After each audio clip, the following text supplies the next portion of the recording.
Hi everyone, welcome back to my channel. তো বহুত দিন হল আপোনালোকৰ লগত কোনো ৰেচিপি শেয়াৰ কৰা নাই, তাৰ বাবে ভাবিলো আজি এটা ৰেচিপি লৈ আহিছো যেহেতু এতিয়া কচুৰ বতৰ, তাৰ বাবে কচুৰ এটি সাধাৰণ ৰেচিপি লৈ আহিছো। আপোনালোকে জানে, তথাপি মই কি দৰে বনালো আপোনালোকে এবাৰ চাই লব। মই কচু ভালদৰে চেলাই ধুই লৈছো।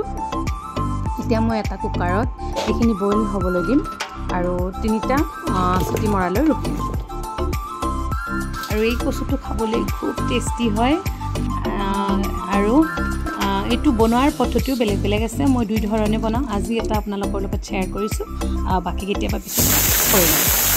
আৰু এখন প্লেটত মই মছলা ওলাই ল'লোঁ, আদা নহৰু জলকীয়া জিৰা। এতিয়া এইখিনি বটি লৈ পেলাই এটা কেৰাহী বহাই দিছোঁ, কলা জিৰা আৰু তেজপাত দুখিলা। তাৰপাছত পিঁয়াজ এটি দি কিনে ৰঙচুৱা হোৱালৈকে ভাজিম।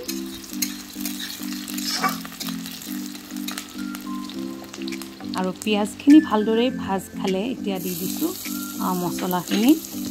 একেবাৰে কম মছলাৰে বনাম আৰু কম মছলাৰে বনালেও এইখন আঞ্জা খুব টেষ্টি হয়। বৰ বেছি আঞ্জাও খাব নোৱাৰি, তৰকাৰী টাইপৰ মানে, আৰু মিডিয়ামত আৰু গ্ৰেভি টাইপৰ।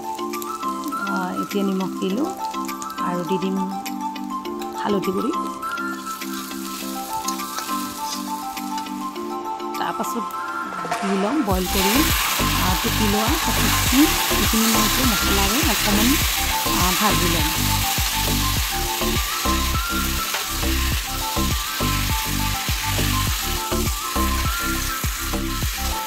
আৰু অকণমান টাইম ভজাৰ পিছতে দি দিম উতলোৱা পানী আৰু ভালদৰে উতলিব দিম। আপোনালোকে চাওকচোন, কচুখিনি এয়া গলি গৈছে। আৰু এতিয়া দি দিম মাছখিনি, ভাজি লোৱা মাছখিনি।